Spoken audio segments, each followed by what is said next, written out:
আমার নবী, জগতের নবী, রাহমাতাল লিল আলামিন হযরত আয়েশাকে রেখে সেদিন বলেছিলেন, আয়েশা রে, আমি হলাম তোমার স্বামী, তুমি হলে আমার বিবি। আয়েশা বলো, আমি তোমাকে পারমিশন দিলাম, তারপরে আমি হলাম তোমাদের নবী। তোমার যখন যেটা জানার দরকার হয় আমি রাহমাতাল লিল আলামিন থেকে জেনে নিও। বলো এখন তোমার কি জানার রয়েছে? উম্মুল মুমিনিন বললেন, ইয়া রাসূলুল্লাহ, ইয়া হাবিবাল্লাহ, নবী গো, আপনার কি কোন সময় বসন্তের রোগ হয়েছিল যে আপনার পিঠ মোবারকের চামড়ায় গুটি গুটি কালো কালো দাগের চিহ্ন রয়েছে? আল্লাহ রাব্বুল আলামিন তাম পৃথিবীর ঈমানদারগুলোকে ডাক দিয়েছেন, ও ঈমানওয়ালা, তোমরা যারা আমাকে রব বিশ্বাস করেছো, তোমরা যারা আমাকে প্রভু বলে স্বীকার করেছো, তোমরা যারা আমাকে সৃষ্টিকর্তা বলে মেনে নিয়েছো, আমি আল্লাহ রাব্বুল আলামিন তোমাদেরকে বলছি, ইত্তাকুল্লাহ, তোমরা তোমাদের রবকে ভয় করো। মুসলমান ভাইরা আমার, ভুল ব্যাখ্যা নিয়ে বাড়ি যাবেন না, গভীর মনোযোগ দেন। আমি আব্দুর রহমান কলকাতা থেকে এসে আপনাকে ছোট করার জন্য একটা কথাও বলতেছি না, শুধুমাত্র আপনাকে কোরআন বোঝানোর জন্য দৃষ্টান্ত দিতেছি। আল্লাহ রাব্বুল আলামিন শুধুমাত্র ঈমানদার যারা তাদেরকে সম্বোধন করেছেন। আলেম ওলামা যারা রয়েছেন অবশ্যই বুঝতেছেন, আল্লাহ রাব্বুল আলামিন এমন একটা শব্দ এখানে ব্যবহার করেছেন, যারা শুধুমাত্র ঈমান এনেছেন তাদেরকেই আল্লাহ বলছেন, ঈমানওয়ালা, তোমরা যারা বিশ্বাস করেছো আমি আল্লাহ তোমাদের সৃষ্টিকর্তা, ইত্তাকুল্লাহ, অবশ্যই তোমরা তোমাদের রবকে ভয় করো। ও বন্ধু, এই আয়াত দ্বারা স্পষ্ট বোঝা যায় আমি আব্দুর রহমান মুসলমান নাম নিয়েছি, মুসলমান সমাজে বসবাস করছি, সবকিছু ঠিক আছে, আল্লাহর প্রতি বিশ্বাস হয়ে এনেছি, কিন্তু আমার ভিতরে আল্লাহর ভয় যথার্থ পরিমাণ নাই, যার কারণে আল্লাহ রাব্বুল আলামিন এই আয়াত নাযিল করে জানিয়ে দিয়েছেন, ঈমানওয়ালা, তোমরা তোমাদের রবকে ভয় করো। কথা বুঝতেছেন? আল্লাহ যেখানে বলতে পারতেন, ইয়া আইয়ুহান নাস, হে মানব জাতি, ইত্তাকুল্লাহ, তোমরা তোমাদের রবকে ভয় করো, কিন্তু আল্লাহ মানব জাতিকে বলেননি। আল্লাহ শুধুমাত্র বলছেন, ঈমানওয়ালা, ইয়া আইয়ুহাল্লাযীনা আমানু, ও হে ঈমানওয়ালা, তোমরা যারা আমাকে রব স্বীকার করেছো তোমাদেরকেই বলছি, ইত্তাকুল্লাহ, তোমরা তোমাদের রবকে ভয় করো। তার মানে আমরা ঈমান এনেছি বটে, আল্লাহকে বিশ্বাস করেছি বটে, কিন্তু আমাদের হৃদয়ে আল্লাহর ভয় জাগ্রত নাই।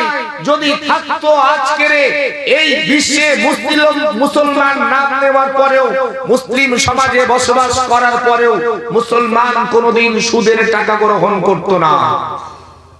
কথা কয় না? রাগ হচ্ছে? আমার কথা রাগ করতেছেন? যদি আমি প্রকৃত অর্থে মুসলমান হতাম, আমার হৃদয়ে যদি আল্লাহর ভয় জাগ্রত থাকতো, মুসলমান কোনদিন জুয়ার আড্ডায় বসতো না, মুসলমান কোনদিন মদের গ্লাসে হাত দিতে পারতো না, মুসলমান কোনদিন গাঁজার খোলকে নিয়ে টান দিতে পারতো না। সমাজে মুসলমান এমন আছে না নাই? এই আওয়াজ দিয়ে কোন না কেন আছে না নাই? কিন্তু তারা তো মুসলমান, তারা তো নাম নিয়েছে মুসলমান। কেমন মুসলমান ভাই তুমি? তুমি তো নিজেকে মুসলমান পরিচয় দিতেছো, তুমি তো নিজেকে আশেকে রাসূল দাবি করছো। আশেকে রাসূল দাবি করার পরে কেন তোমার ভিতরে রাসূলের আদর্শ নাই? সম্মানিত ভাই আমার, আমি আপনাকে বোঝানোর লক্ষ্যে বলছি, আল্লাহর নবী মুহাম্মদুর রাসূলুল্লাহ সাল্লাল্লাহু আলাইহি ওয়াসাল্লাম, নবী আমার ১৫০০ বছর পূর্বে সোনার জমানি হাদিসের মধ্যে জানিয়ে গিয়েছেন, ক্বালান নবী সাল্লাল্লাহু আলাইহি ওয়াসাল্লাম, ইন্নামা বুইসতু মুআল্লিমান, আও কামা ক্বালা আলাইহি সালাতু ওয়াসসালাম। আমার নবী, রহমতের নবী, মায়ার নবী আমার পৃথিবীর মানুষগুলোকে জানিয়ে দিয়েছেন, বিশ্ববাসী, পৃথিবীর মানুষ তোমরা মনে রেখো, আমি তোমাদের পয়গম্বর তোমাদেরকে জানিয়ে দিলাম, আল্লাহ রাব্বুল আলামিন আমাকে শুধু তোমাদের নবী করে পাঠাই নাই, আল্লাহ রাব্বুল আলামিন আমাকে তোমাদের শিক্ষক করেও পাঠিয়েছেন। আর একটু মহব্বতে বলা যায় না? স্বয়ং রাসূল বলেছেন, আমি শুধু নবী না, সেই সাথে আমাকে আল্লাহ তোমাদের শিক্ষক করেছেন। তোমরা আমাকে দেখো, আমাকে ফলো করো, আর আমার অনুকরণ করেই তোমরা তোমাদের জীবন পরিচালনা করো। কিন্তু দুঃখের বিষয়, আমরা আমার রাসূলকে অনুসরণ করতে পারি না। আমরা অনুসরণ করছি বর্তমান সময়ের যারা আর্টিস্ট, মডার্ন, যারা নায়ক গায়ক, তাদের। যুবক ভাইরা, কষ্ট লাগছে না? ১৫০০ বছর আগে তোমার নবী স্পষ্ট বার্তা দিয়েছেন তোমার নবীকে অনুসরণ করতে, আর আজকে ১৫০০ বছর পরে এসে তুমি মুসলমানের ঘরে জন্ম নেওয়ার পরেও তুমি একজন নায়কের অনুকরণ করে তার মতো শার্ট প্যান্ট পরছো, আবার বলছো তুমি মুসলমান। কেমনে? একটু নিজের বিবেককে কাজে লাগাও, একটু নিজের অন্তরটাকে বোঝাও, তুমি কোন পথে চলছো।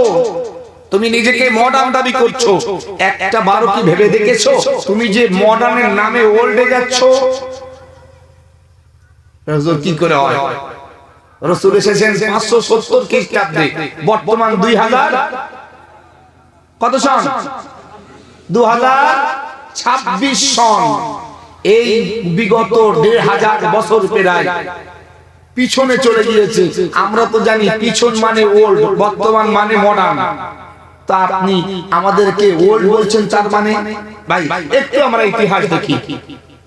আমরা ছোটবেলায় ইতিহাস পড়েছি, ইতিহাসের বইয়ের পাতায় ছবি আঁকা ছিল আদিম যুগের মানুষ আস্তে আস্তে কিভাবে পরিবর্তন হয়েছে। পৃথিবীর সূচনা লগ্নে মানুষের কাপড় ছিল না, তারা কাপড় কি জিনিস জানতো না। তারা তাদের শরীরের গুপ্ত অঙ্গগুলো ঢাকতো গাছের পাতা ব্যবহার করে। কথা কয় না?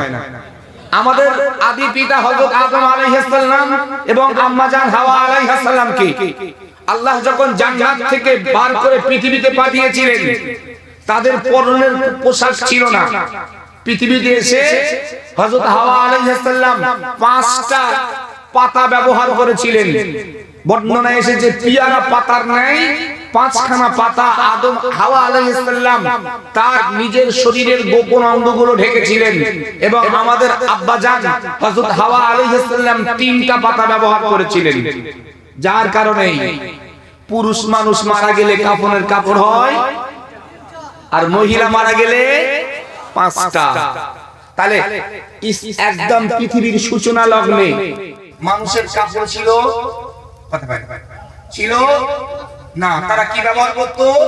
গাছের পাতা। তারপর আস্তে আস্তে মানুষ সেই পাতার থেকে গাছের ছাল ছিলে গাছের ছাল ব্যবহার করলো, পরবর্তীতে পশুর চামড়া। এইভাবে আস্তে আস্তে পরিবর্তন হতে হতে হতে হতে মানুষ এই পোশাক বানাতে শিখে সুন্দর পোশাকে তাদের শরীরটাকে ঢেকে নিতে সক্ষম হলো। কিন্তু বর্তমান সময়ে আমাদের সমাজের যুবক ভাইয়েরা তারা নিজেদেরকে ফ্যাশন মডার্ন ভেবে প্যান্ট পরছে, এখানে ফাটা সেখানে ফাটা। পরে কি পরে না? মনে হয় আমার ভাষা বুঝতেছেন না? হ্যাঁ, এ ভাই ছেঁড়া প্যান্ট বর্তমান সময়ের ফ্যাশন না? হ্যাঁ, আসলে কি এই ছেঁড়াটা মডার্ন না ওল্ড?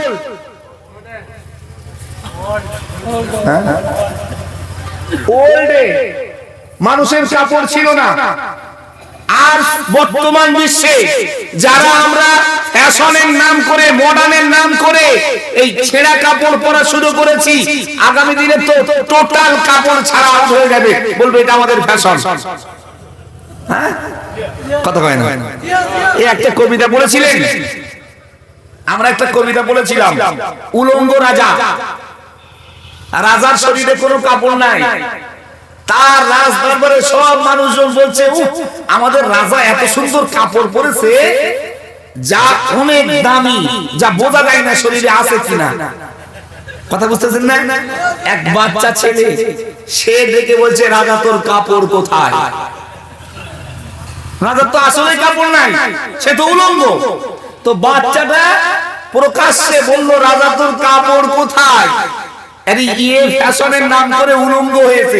বাচ্চাটা যখন ভুল ধরিয়ে দিয়েছে বাচ্চার উপরে, তারপরে রাজা এবারে জুলুম অত্যাচার শুরু করেছে। আমরা এই যে কবিতাগুলো পড়েছি, কবি সাহিত্যিক যারা লিখে দিয়েছেন তারা এই বাস্তবতাগুলোকে অভিজ্ঞতা করেই কিন্তু এই কবিতাগুলো লিখেছেন। কথা বুঝতেছেন না? বর্তমান আজকের আমরা ফ্যাশনের নাম করে, মডার্নের নাম করে আল্লাহর রাসূলের রেখে যাওয়া আদর্শগুলোকে বুড়ো আঙুল দেখিয়ে নিজেদেরকে মনে করছি বিশাল কিছু। কিন্তু না ভাই, তুমি জানো না তোমার রাসূল কত বড় সায়েন্টিস্ট, তুমি জানো না তোমার রাসূল তোমার জন্য কত বড় আদর্শবান শিক্ষক। একটাবার ভাবো তোমার রাসূল তোমার জন্য কি রূপ নিদর্শন রেখে গিয়েছেন। সম্মানিত ভাইরা, বলতে বলতে অনেক দূর নিয়ে এসেছি। ও মুসলমান বন্ধু, এখন আপনি আমায় জিজ্ঞাসা করবেন, মাওলানা রাহমাতাল লিল আলামিন আমাদের জন্য কি আদর্শ রেখে গিয়েছেন? আসেন আমরা হাদিস শরীফ অবলোকন করি। আল্লাহর নবী মুহাম্মদুর রাসূলুল্লাহ সাল্লাল্লাহু আলাইহি ওয়াসাল্লাম, নবী আমার হাদিস শরীফের স্পষ্ট বর্ণনা, কোন একদিন সাহাবায়ে কেরামকে সঙ্গে নিয়ে আমার নবী সফর করেছেন। নবী আমার রাস্তা দিয়ে বার হয়েছেন।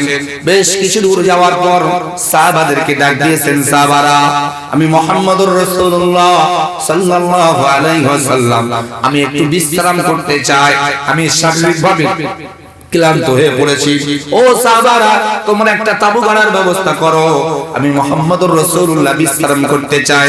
মুসলমান ভাইরা আমার, হাদিস শরীফের বর্ণনা সম্মুখে লিখিত আল্লাহর নবীর সাহাবারা সঙ্গে সঙ্গে তাবু গাড়ার কাজ শুরু করে দিলেন। নবী আমার পাশেই অবস্থান করতেছেন। এমন সময় তিনি দেখতে পেলেন দূর থেকে একজন বৃদ্ধা মহিলা আস্তে আস্তে গুটি গুটি পায়ে তাঁবুর দিকে এগিয়ে আসতেছেন। আল্লাহর নবী মহিলার দিকে বিচক্ষণতার সহিত দেখলেন। ভালো করে উপলব্ধি করার পর রাহমাতাল লিল আলামিন নিজের মাথার পাগড়ি মোবারক আল্লাহর জমিনের উপরে বিছায়া দিলেন। সাহাবা কেরাম দেখতেছেন রাহমাতাল লিল আলামিন নিজের মাথার পাগড়ি মোবারক আল্লাহর জমিনের উপরে বিছায়া দিতেছেন। কিছু সময় পর বৃদ্ধা মহিলা তাঁবুর সম্মুখীন হয়ে যায়। নবী আমার ডাক দিলেন, আম্মা যা, আপনি আপনার আসন গ্রহণ করেন, আপনার জন্য আসন সংরক্ষণ করা রয়েছে। ও মুসলমান ভাইরা, সম্মানিতা মা বোন যারা শুনতেছেন মনোযোগ দেন। আল্লাহর রাসূল সাল্লাল্লাহু আলাইহি ওয়াসাল্লাম বৃদ্ধা মহিলাকে নিজের পাগড়ির উপরে বসালেন। নিজের পাগড়ির উপরে বসানোর পর নবী আমার তার সঙ্গে কথোপকথন করছে। একে অপরের মধ্যে কিছু সময় কথোপকথন হওয়ার পর বৃদ্ধা মহিলা নবীর থেকে বিদায় নিয়ে চলে গেলেন। সাহাবা কেরাম ডাক দিলেন, ইয়া রাসূলুল্লাহ, ইয়া হাবিবাল্লাহ, নবী গো বিয়াদবি ক্ষমা করবেন, আমাদের মনে বড়ই জানতে ইচ্ছা জাগে ওই মহিলা সম্পর্কে। নবী গো কে ওই মহিলা, কার এত সম্মান আল্লাহ দান করেছেন যেই বৃদ্ধা মহিলার জন্য স্বয়ং রাহমাতাল লিল আলামিন নিজের মাথার পাগড়ি মোবারক বিছায়া দিয়েছেন। নবী আমার ডাক দিয়েছেন, সাহাবারা তোমরা কি জানতে চাও কে ওই মহিলা? সাহাবারা ইয়া রাসূলুল্লাহ, ইয়া হাবিবাল্লাহ, নবী গো আমাদের তো বড়ই জানতে ইচ্ছা জাগে। রাহমাতাল লিল আলামিনের চোখ দিয়ে টপ টপ করে পানি পড়ে। ও সাহাবারা তোমরা কি জানতে চাও? নবী কয় তোমরা কি জানতে চাও? সাহাবারা কয় জি ইয়া রাসূলুল্লাহ আমরা জানতে চাই। আমার নবী চোখের পানি ছেড়ে দিয়ে কয়, সাহাবারা তোমরা কি শোনো না? আল্লাহ রাব্বুল আলামিন কোরআনে আয়াত নাযিল করেছেন। আল্লাহ বলছেন, ওয়া ক্বাদা রাব্বুকা আল্লা তা'বুদু ইল্লা ইয়্যাহু ওয়া বিল ওয়ালিদাইনি ইহসানা। আল্লাহ রাব্বুল আলামিন পবিত্র কোরআনুল কারীম সূরা বনী ইসরাঈল আল্লাহ বলেন, পৃথিবীর মানুষ বিশ্বাসী তোমরা বলে রাখো, আমি তোমাদের রব বলছি, আমি তোমাদের মালিক বলছি, আমি আল্লাহ ব্যতীত অন্য কারোর উপাসনা তোমরা করো না, আমি আল্লাহ ছাড়া অন্য কারোর আনুগত্যশীল হয়ো না, আমি আল্লাহ ব্যতীত অন্য কারোর কাছে মাথা নত করো না, ওয়া বিল ওয়ালিদাইনি ইহসানা, আমি আল্লাহর উপাসনা করার সঙ্গে সঙ্গে তোমরা তোমাদের পিতা মাতার সঙ্গে সৎ আচরণ করো। আমার নবী সাহাবাদের ডাক দিয়ে বলেন, ও সাহাবারা তোমরা কি কোরআনের আয়াত শোনো নাই? আল্লাহ রাব্বুল আলামিন পিতা মাতার সঙ্গে সৎ আচরণ করতে বলেছেন। সাহাবারা রে, আমি নবী মুহাম্মদুর রাসূলুল্লাহ সাল্লাল্লাহু আলাইহি ওয়াসাল্লাম এই পৃথিবীতে আসার পূর্বেই মাতৃগর্ভে 6 মাস থাকাকালীন আমি আমার আব্বাকে হারিয়ে ফেলেছি। নবী আমার ডুকরে ডুকরে কাঁদে, আমার নবীর চোখ দিয়ে টপ টপ টপ টপ করে পানি পড়ে। নবী কয় সাহাবারা, আমি নবী মায়ের গর্ভে থাকাকালীন আমার আব্বাকে হারিয়েছি। ও সাহাবারা, মাতৃগর্ভ হতে ভূমিষ্ঠ হওয়ার পর 6 বছর বয়স, তখন আমার ভালো জ্ঞান হয় নাই, আমি তখন ভালো কিছু বুঝি নাই, আমি আমার মাকেও হারিয়েছি।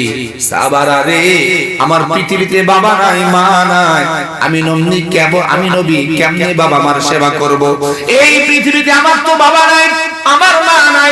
ও সাহাবারা, আমি মুহাম্মদুর রাসূলুল্লাহ সাল্লাল্লাহু আলাইহি ওয়াসাল্লামকে আল্লাহ রাব্বুল আলামিন জগতের টিচার স্বরূপ পাঠিয়েছেন, আমাকে আল্লাহ প্রত্যেকের শিক্ষক বানিয়েছে। সাহাবারা রে, আমি নবী পৃথিবীর জমিন থেকে পর্দা নেব, পৃথিবীর মানুষ আমাকে নিয়ে গবেষণা করবে, তারা আমাকে নিয়ে রিসার্চ করবে, তারা জানতে চাইবে মুসলমানদের শিক্ষক মুহাম্মদুর রাসূলুল্লাহ বাবা মার সঙ্গে কি রূপ আচরণ করেছেন। ও সাহাবা, আমার বাবা নাই মা নাই, আমার বাবা মা পৃথিবীতে নাই, আমি যে বাবা মার সঙ্গে কি রূপ আচরণ করছি তারা সেটা কেমনে জানতে পারবে? সাহাবারা, তোমরা যেই মহিলাকে দেখছো ওটা অন্য কোন মহিলা না, ওই মহিলাটা হলেন আমার দুধ মাতা হযরতে হালিমাতুস সাদিয়া। এই তো আপনার টিচার, নিজের জন্ম দাত্রী মা, গর্ভধারণকারিণী মা পৃথিবীতে নাই, বাবা নাই, দুধ মাতার সঙ্গে এমন আচরণ করেছেন যাতে পৃথিবীর মানুষ জানতে পারে আমাদের টিচার মুহাম্মদুর রাসূলুল্লাহ দুধ মাতার সঙ্গে যদি এরূপ আচরণ করতে পারেন, সন্তান গর্ভে ধারণকারিণী মায়ের সঙ্গে কি রূপ আচরণ করা লাগবে। কিন্তু দুঃখের বিষয়, আজকের আমার সমাজে এমন অনেক যুবক রয়েছে যে মা তাকে পেটে ধরেছে, 2টা বছর বুকের দুধ পান করিয়েছে, যে বাবা মাথার ঘাম পায়ে ফেলা উপার্জন করার অর্থ দিয়ে ছেলেরে বিদেশে পাঠিয়েছে, লক্ষ লক্ষ টাকা কামাই করার পর বাড়িতে এসে সুন্দরী বউ পেয়ে বাবা মাকে ভুলে দিয়েছে। কথা হয় না? আছে না নাই? এই সমাজে আছে। ও যুবক, একটা বারো কি তুমি ভেবে দেখেছো তোমার টিচার মুহাম্মদুর রাসূলুল্লাহ সাল্লাল্লাহু আলাইহি ওয়াসাল্লাম তোমার জন্য কি শিক্ষা দিয়ে গিয়েছে? তুমি তো বলছো আমি আশিকে রাসূল, তুমি তো বলছো আমি আশিকে রাসূল, আমার অন্তরে নবীর মহব্বত আছে। ও ভাই, শুধু নবীর নামে দরুদ সালাম পড়লেই নবীর মহব্বত অন্তরে থাকে না। নবীর নামে দরুদ সালাম সারা পৃথিবীর সবাই পড়ে। আচ্ছা হুজুর, আপনি কি কথা বলতেছেন? পড়ে না? আমি আপনার প্রমাণ দেব। সারা পৃথিবীতে প্রত্যেকেই নবীর নামে দরুদ সালাম পড়ে। বলবেন এ হুজুর তো আজকে আবার নতুন ওয়াজ করতেছে। ও ভাই, এই যে আমি আব্দুর রহমান কথা বলছি, আমরা দরুদ পড়ছি, খুব ভালো করে বোঝেন। আমার কথা যে আপনারা শুনতেছেন, আমি বলছি আলহামদুলিল্লাহ। এই যারা আলহামদুলিল্লাহ শব্দটা শুনেছেন, আপনাদেরও কি মনে মনে আলহামদুলিল্লাহ পড়া হয়নি? কথা হয় না? হয়েছে না হয়নি? মাইকের আওয়াজ যত জায়গায় যাচ্ছে, যদি কোনো হিন্দু ভাই থাকেন, আমি যে পড়ছি নবীর নামে দরুদ, হিন্দু ভাইয়ের কানে যখন ও আওয়াজ যায়, সে যদি বাংলা বোঝে বা ওইটা যদি শুনতে পায়, অটোমেটিক তারও সেটা পড়া হয়ে যায়। কথা বলেন নাই? তার নবীর নামে দরুদ তো সবাই পড়ে, তাই বলে সবাই কি নবীর আশিক না? মুসলমানের ঘরে জন্ম নিলাম আমি, অথচ ইসলামটাকে বুড়ো আঙুল দেখালাম, রাসূলুল্লাহর আদর্শগুলোকে ছেড়ে দিয়ে ইচ্ছা মতো খেয়াল খুশি যা মন চাই তাই করে বেড়ালাম, আবার বলছি আমি নবীর আশিক। কেমনে ভাই? সম্মানিত ভাইরা আমার, আল্লাহ রাব্বুল আলামিন সেই জন্য কোরআন আয়াত নাযিল করলেন। আল্লাহ বলেন, কুল ইন কুনতুম তুহিব্বুনাল্লাহ ফাত্তাবিউনি ইউহিব্বুকুমুল্লাহ। আল্লাহ রাব্বুল আলামিন আমার নবীকে সম্বোধন করে বললেন, হে রাসূল, পৃথিবীর মানুষগুলোকে আপনি জানায় দিন, পৃথিবীর মানুষগুলোকে আপনি বলে দিন, ইন কুনতুম তুহিব্বুনাল্লাহ, যদি তারা আল্লাহর ভালোবাসা পেতে চায়, আল্লাহর রহমত পেতে চায়, ফাত্তাবিউনি ইউহিব্বুকুমুল্লাহ, অবশ্যই তারা যেন আপনার ইত্তেবা করে, অবশ্যই তারা যেন আপনার অনুকরণ করে। ও মুসলমান, আপনার সৃষ্টিকর্তা, আপনার রব, আপনার মালিক, আপনার রাসূলকে সংশোধন করে বলেছেন, আপনি পৃথিবীর মানুষগুলোকে বলে দিন, তারা যেন আপনার অনুকরণ করে, আপনার অনুসরণ করে। ও মুসলমান ভাইয়েরা আমার, আজকের ১৫০০ বছর পূর্বে নবী এসেছিলেন, বর্তমান সময়ে আমরা নবীর আশিক দাবি করি, অথচ আমার ভিতরে রাসূলুল্লাহর আদর্শ নাই।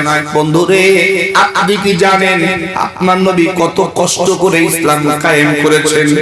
বলবেন মাওলানা কি রয়েছে, কি প্রুফ আপনার কাছে রয়েছে? ও বন্ধু, হাদিস শরীফ খুলে দেখেন, সহিহ বুখারীর বর্ণনা, আল্লাহর নবী মুহাম্মদুর রাসূলুল্লাহ সাল্লাল্লাহু আলাইহি ওয়াসাল্লাম এক তারিখে উম্মুল মুমিনিন হযরত আয়েশা সিদ্দিকা রাদিয়াল্লাহু আনহার ঘরের মধ্যে প্রবেশ করেছেন। ও সম্মানিতা মা বোন, একটু মনোযোগ দেন, আপনি আপনার স্বামীর সঙ্গে কি রূপ ব্যবহার করবেন। আমার নবী হযরত আয়েশার ঘরের মধ্যে প্রবেশ করেছেন। হাদিসের পরিভাষায় নবী আমার হযরত আয়েশার উরুর উপরে মাথা রেখেছেন। আম্মাজান আয়েশা নিজের স্বামী প্যারা নবী মুহাম্মদুর রাসূলুল্লাহ সাল্লাল্লাহু আলাইহি ওয়াসাল্লামকে খিদমত করতেছেন। নবী আমার আয়েশার উরুতে মাথা রেখে শুয়ে রয়েছেন। উম্মুল মুমিনিন হযরত আয়েশা নিজের আঙ্গুলগুলো দিয়ে আমার নবীর চুল মোবারকগুলো মেসেজ করতেছেন। এমন সময় এক পর্যায়ে হযরত আয়েশা সিদ্দিকা তাকায় দেখছে রাহমাতাল লিল আলামিনের পিঠ মোবারকের দিকে। হযরত আয়েশা আমার নবীর পিঠ মোবারকের দিকে তাকায় দেখেন নবীর পিঠে গুটি গুটি কালো কালো দাগ রয়েছে। ও মুসলমান, উম্মুল মুমিনিন হযরত আয়েশা সিদ্দিকা আমার নবীকে ডাক দিয়েছেন, ইয়া রাসূলুল্লাহ, ইয়া হাবিবাল্লাহ, নবী গো, বেয়াদবি ক্ষমা করবেন, আপনি যদি আমাকে পারমিশন দেন, আপনি যদি আমাকে অনুমতি দেন, তাহলে আমি আপনাকে একটা কথা জিজ্ঞাসা করতে চাই। আমার নবী, জগতের নবী, রাহমাতুল লিল আলামিন হযরত আয়েশাকে রেখে সেদিন বলেছিলেন, আয়েশা রে, আমি হলাম তোমার স্বামী, তুমি হলে আমার বিবি। আয়েশা বলো, আমি তোমাকে পারমিশন দিলাম, তারপরে আমি হলাম তোমাদের নবী, তোমার যখন যেটা জানার দরকার হয় আমি রাহমাতুল লিল আলামিন থেকে জেনে নিও। বলো এখন তোমার কি জানার রয়েছে? উম্মুল মুমিনিন বললেন, ইয়া রাসূলুল্লাহ, ইয়া হাবিবাল্লাহ, নবী গো, আপনার কি কোনো সময় বসন্তের রোগ হয়েছিল যে আপনার পিঠ মোবারকের চামড়ায় গুটি গুটি কালো কালো দাগের চিহ্ন রয়েছে? সম্মানিত ভাইরা আমার, হাদিস শরীফের বর্ণনায় পাওয়া যায় আল্লাহর নবীকে যখনই আল্লাহ গান বললেন, ইয়া রাসূলুল্লাহ, আপনার কি কোনো সময় বসন্তের রোগ হয়েছিল যে আপনার পিঠ মোবারকের চামড়ায় গুটি গুটি কালো কালো দাগ রয়েছে? সঙ্গে সঙ্গে আমার নবীর চোখ দিয়ে টপ টপ টপ টপ করে পানি পড়া শুরু হয়ে যায়। উম্মুল মুমিনিন তাকায় দেখেন রাহমাতুল লিল আলামিন কাঁদতেছেন। তিনি নিজেকে লজ্জিত মনে করলেন, আফসোস, আমার একটা কথার কারণে দয়ার নবী কাঁদতেছেন। হযরত আয়েশা সিদ্দিকা আমার নবীর কান্না সহ্য করতে পারলেন না, নিজেকে লজ্জিত বোধ করে দ্রুত গতিতে ফাতেমার কাছে যায়। ডাক দিয়েছে, বেটি ফাতেমা, আমি আয়েশা অন্যায় করেছি, আমি আয়েশা অপরাধ করে ফেলেছি। রে ফাতেমা, আমি আয়েশা আমার একটা কথার কারণে আমি তাকায় দেখছি রাহমাতুল লিল আলামিন কাঁদতেছেন। ফাতেমা রে, আমি লজ্জিত হয়েছি, আমি একাকী একা নবীর সামনে দাঁড়িয়ে থাকতে পারি নাই। ও ফাতেমা, একটাবার তুমি আমার সঙ্গে চলো, আমার হয়ে তোমার আব্বার কাছ থেকে ক্ষমা চেয়ে নাও।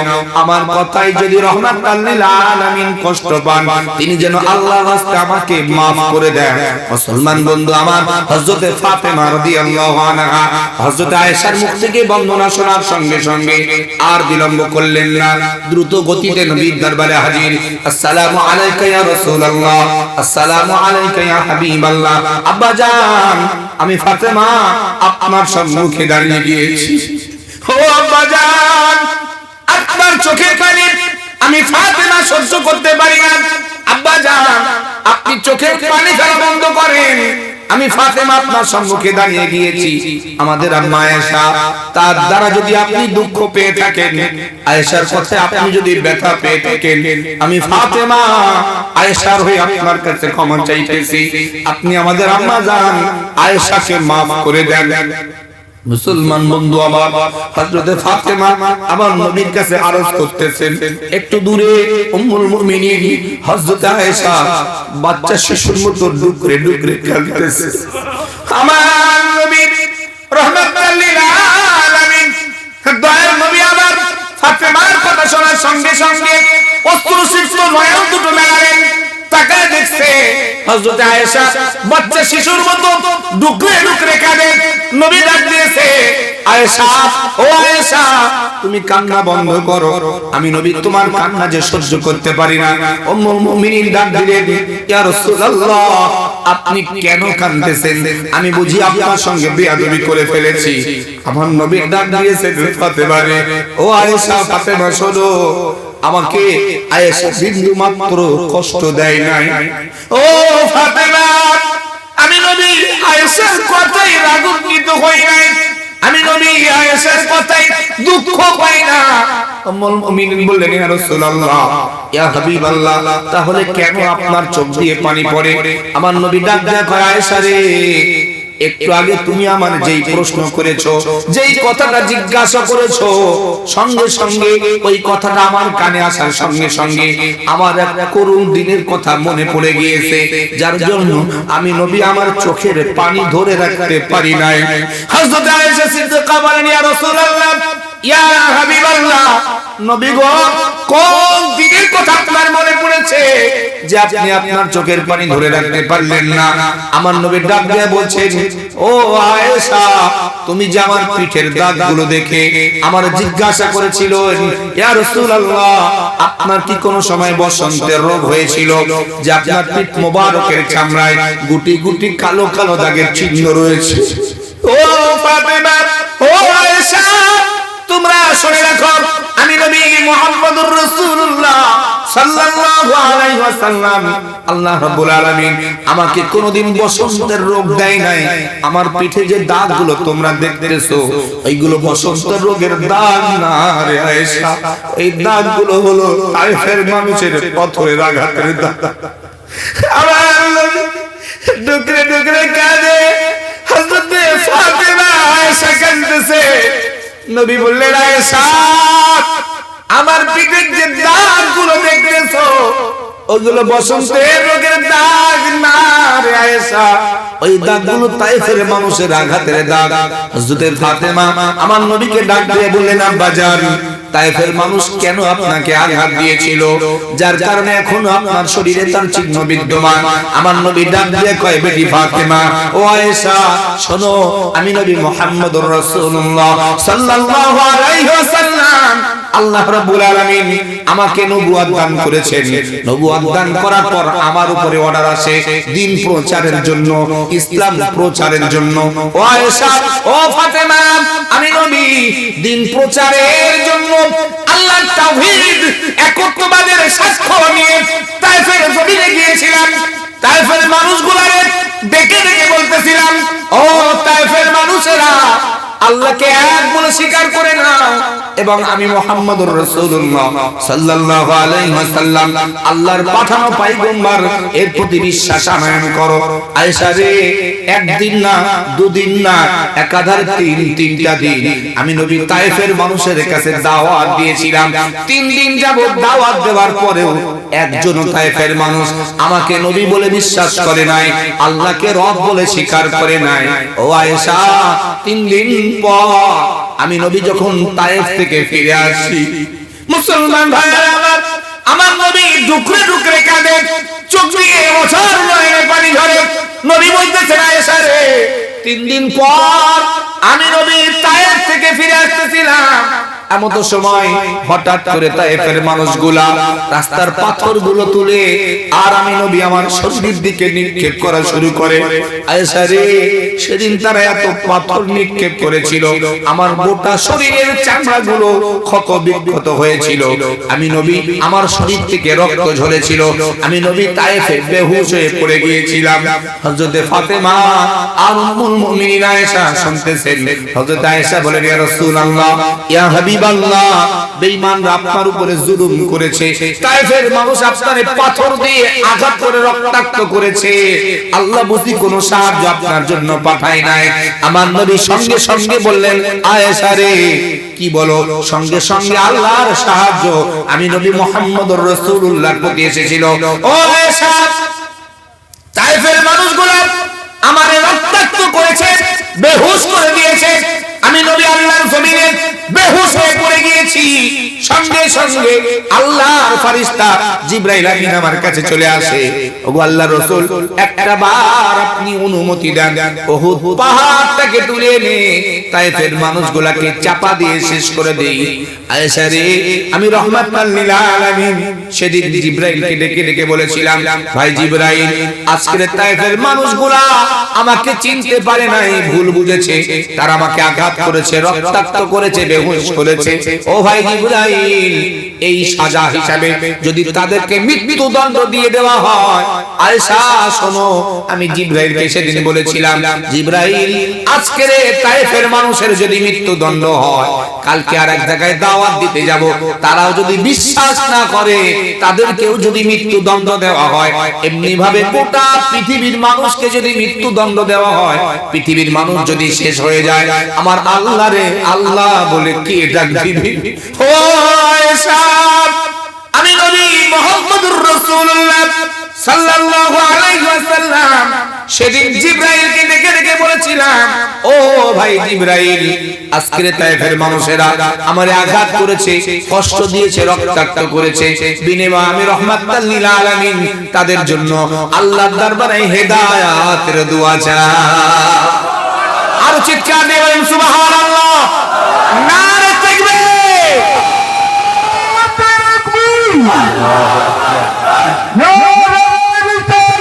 ইয়া রাসূলুল্লাহ,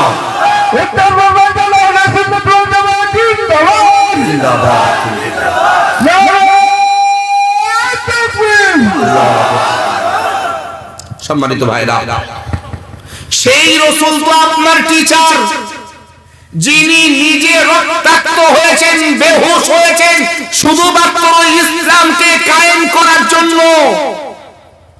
ইসলামের পতাকা উড়ানোর জন্য। আজকে সেই নবীর উম্মত, সেই নবীর অনুসারী, সেই মুসলমান নামীয় সমাজে বসবাস করার পরেও আপনার ভিতরে নামাজ নাই, আপনি কেমনে নবীর উম্মত? ওয়াজ বুঝে আসতেছে? হ্যাঁ বলেন হুজুর, এই যে ওয়াজ করতেছেন এইবারে তো আর বসতাম না, হ্যাঁ বসতাম না তো। যেই নামাজ কায়েমের জন্য, যেই দিন প্রতিষ্ঠার জন্য রাহমাতুল লিল আলামিন নিজের রক্ত ঝরিয়েছেন, আপনি মুসলমান হওয়ার পরেও কেন আপনার ভিতরে নামাজ নাই? হুজুর কি করি, এখন তো বয়স কম, এখন যুবক, তো যখন বড় হই, বুড়ো হব, তখন না হয় নামাজ পড়ব। যুবক বন্ধু, তুমি যে বুড়ো হতে পারবা এর কোনো নিশ্চয়তা তোমার কাছে আছে? নাই। হাজির মাজলিস, সেই জন্যই তো আপনার রব আপনাকে সম্বোধন করে কোরআন আয়াত নাযিল করেছেন। আপনার রব বলেছেন, আল্লাযী খালাকাল মাউতা ওয়াল হায়া, পৃথিবীর মানুষ তোমরা মনে রেখো, আমি আল্লাহ তোমাদের মরণ এবং জীবন দিয়েছি শুধুমাত্র তোমাদের ইচ্ছা মতো খেয়াল খুশি বেড়ানোর জন্য না, লিয়াবলুয়াকুম, তোমাদের থেকে পরীক্ষা নেব এই জন্য। আপনার রব আপনার থেকে পরীক্ষা নেবেন। আপনার রব আপনাকে মানুষ রূপে বানিয়েছেন, পৃথিবীতে পাঠিয়েছেন, যাবতীয় নিয়ামত আপনার জন্য উন্মুক্ত করে দিয়েছেন, শুধুমাত্র একটাই আপনার রবের চাওয়া, যে আপনি পৃথিবীতে এসে আপনার রবের আনুগত্যশীল হবেন, নেক আমল করবেন, আল্লাহর সন্তুষ্টি অর্জন করবেন। আপনার রব আপনার থেকে পরীক্ষা নিয়ে আপনার রবের তৈরি জান্নাতের উচ্চ মাকাম আপনাকে দেবেন। এটাই আপনার রবের চাওয়া। কিন্তু আমি আপনি পৃথিবীতে এসে রবের সমস্ত নিয়ামত ভোগ করার পরেও আমরা আমাদের রবের প্রশংসা করতে পারি না, ইচ্ছা মতন যা মন চাই তাই করে বেড়াই। হাজির মাজলিস, আপনার রব কিন্তু আপনাকে সতর্ক করেছেন, ঈমানওয়ালা তোমরা তোমাদের রবকে ভয় করো, আর শোনো, ওয়ালা তামুতুন্না, তোমরা মৃত্যুবরণ করো না, তোমরা মারা যেও না, ইল্লা ওয়া আনতুম মুসলিমুন, যত সময় তোমরা পরিপূর্ণ মুসলমান না হবে। আপনার রব আপনাকে নিষেধ করেছেন মারা যেতে, মুসলমান না হয়ে মারা যেও না। এখন বলবেন হুজুর আমরা তো সবাই মুসলমান, কেন না যেদিন পৃথিবীতে এসেছিলাম সেই দিনেই আমাদের কানে শোনানো হয়েছিল আশহাদু আল্লা ইলাহা ইল্লাল্লাহ, আশহাদু আন্না মুহাম্মাদুর রাসূলুল্লাহ। সেদিন তো আমরা মুসলমান বেনে গিয়েছি। ও ভাই, মুসলমান শুধু কি লা ইলাহা ইল্লাল্লাহ বলা পড়া এর নামই মুসলমান? তাহলে বলবেন মুসলমান কে? সম্মানিত ভাইরা, আল্লাহর নবী মুহাম্মদুর রাসূলুল্লাহ সাল্লাল্লাহু আলাইহি ওয়াসাল্লাম নবী আমার হাদিস শরীফের মধ্যে জানিয়ে গিয়েছেন, ক্বালান নবী সাল্লাল্লাহু আলাইহি ওয়াসাল্লাম বুনিয়াল ইসলামু আলা খামসিন শাহাদাতি আল্লা ইলাহা ইল্লাল্লাহ ওয়া ইকামিস সালাতি ওয়া ইতাইজ যাকাত ওয়াল হজ্জ ওয়া সাওমি রমাদান। আমার নবী তামাম পৃথিবীর মানুষের কাছে বার্তা দিয়েছেন, নবী আমার বিশ্ববাসীর কাছে এই মেসেজ দিয়েছেন, পৃথিবীর মানুষ মনে রেখো, আমি তোমাদের পয়গম্বর বলি, আমি তোমাদের নবী বলছি, বুনিয়াল ইসলাম আলা খামসিন, ইসলামের মূল পাঁচটা স্তম্ভ রয়েছে। শাহাদাতি আল্লাহ ইলাহা ইল্লাল্লাহ, এক নম্বর হলো আল্লাহর সাক্ষ্য দেওয়া, আল্লাহর একত্ববাদের সাক্ষ্য দেওয়া। দুই নম্বরে নবী বলেছেন ওয়া ইকামিস সালাহ, নামাজ কায়েম করা। ও মুসলমান বন্ধু, ইসলামের দুই নম্বরের স্তম্ভ হলো নামাজ কায়েম করা। কিন্তু আমি মুসলমানের ঘরে জন্ম নিয়েছি, মুসলমান সমাজে বাস করছি, অথচ আমার ভিতরে নামাজ নাই, আবার আমি বলছি আমি মুসলমান। কেমনে হয়? তাই কষ্ট হচ্ছে আপনাদের? রাগ করছেন? এই দুই একজন ওঠে কেন? ও যুবক বন্ধু, কই যাও? বয়স তো এখনো 20 হয় নাই, এখনই যদি 1 ঘন্টায় পেশাব লাগে বউ থাকবে না। কথা হয় না? এটা হাসির কিছু না। যদি প্রতি ঘন্টায় 20 বছরের যুবক ছেলের পেশাব লাগে, ওর বউ সংসার করবে কেমনে? সায়েন্স বলছে যে এই পুরুষের শরীর থেকে যত বেশি ইউরিন ক্ষয় হয়, অর্থাৎ পেশাব হয় বেশি, ওই পেশাবের সাথে তাদের বীর্য নির্গত হয়, বাইর হয়। এখন 20 বছরের ছেলে যদি ঘন্টায় ঘন্টায় পেশাব করতে যায়, তার মানে এর খবর খারাপ আছে, বউ থাকবে না। আর যদিও থাকে অন্য কারোর সহযোগিতায়, নাউজুবিল্লাহ করেন। আর এটাই হচ্ছে বর্তমান সময়ে। কথা বোঝাতে পারছি না? এটাই হচ্ছে। আজকের পৃথিবীর মানুষ ভয় করছে, একটা একটা করে ভাইরাস আসতেছে। 2019-এ আসলো কোভিড-19, এটা নিয়ে গোটা বিশ্ব তোলপাড়। আমি আব্দুর রহমান আমার ক্ষুদ্র জ্ঞানে গবেষণা করে দেখেছি, বর্তমান বিশ্বের সব থেকে বড় ভাইরাস হলো পরকীয়া। এই পরকীয়ার থেকে বড় ভাইরাস আর কিছু নাই। এই কারণেই সমাজ ধ্বংসের মুখে। আজকের আমরা হয়তো সেগুলো নিয়ে গবেষণা করি না, ভাবি না। ভাই, আজকের সমাজের বেশিরভাগ মহিলারা তারা তাদের অস্তিত্বটাকে, তাদের হকটাকে সঠিক জায়গায় রাখতে পারে না। সেই সাথে অধিকাংশ পুরুষ মানুষ সে তার নিজের পুরুষত্বটাকে সঠিক জায়গায় ব্যবহার করে না। নিজের বিবি থাকার পরেও পরনারীতে আসক্ত হয়, জিনা ব্যভিচারে লিপ্ত হয়। আর এই কারণেই সমাজে আল্লাহর রহমত আস্তে আস্তে উঠে যাচ্ছে, সমাজে আল্লাহর পক্ষ থেকে গজব আসতেছে। আপনি মিলিয়ে নেন। আজকে আমি যে কথাগুলো বলছি অনেক রেকর্ড হচ্ছে, আপনারা মেলাবেন বাস্তবতার সহিত। আজকে কেন আমাদের সমাজ এতটাই অধঃপতন? কেন মুসলমানরা মার খাচ্ছে, অপমানিত হচ্ছে? ভেবে দেখেছেন? হুজুর ওসব ভাবার দরকার নেই, ঠিক আছে তো আমরা, যারা মার খাচ্ছে তারা খাক না, তারা খাচ্ছে আপনি খাবেন না, তার কোনো গ্যারান্টি আছে?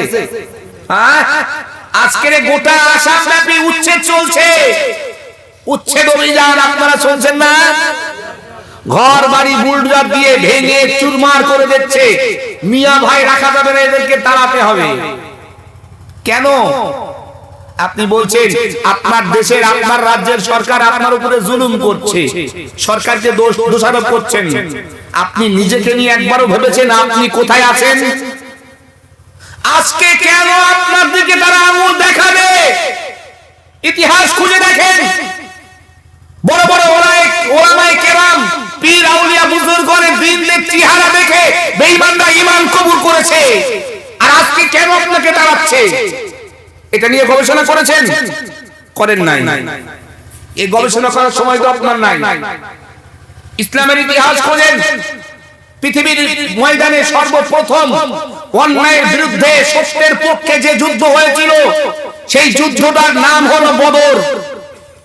বদরের যুদ্ধে 313 জন ঈমানওয়ালা 1000 বেঈমানের বিপক্ষে লড়াই করে জয়ী হয়েছিলেন না হেরে গিয়েছিলেন? কেমনে? আজকের তো আর 313 জন মুসলমান নেই, কোটি কোটি কোটি কোটি মুসলমান। তারপরেও কেন মুসলমান পিছপা হচ্ছে? ক্ষুদ্র একটা দেশ, 1 কোটি মানুষও নাই, ইসরায়েল, ওই ছোট্ট একটা দেশ গোটা বিশ্বটাকে নাচাচ্ছে।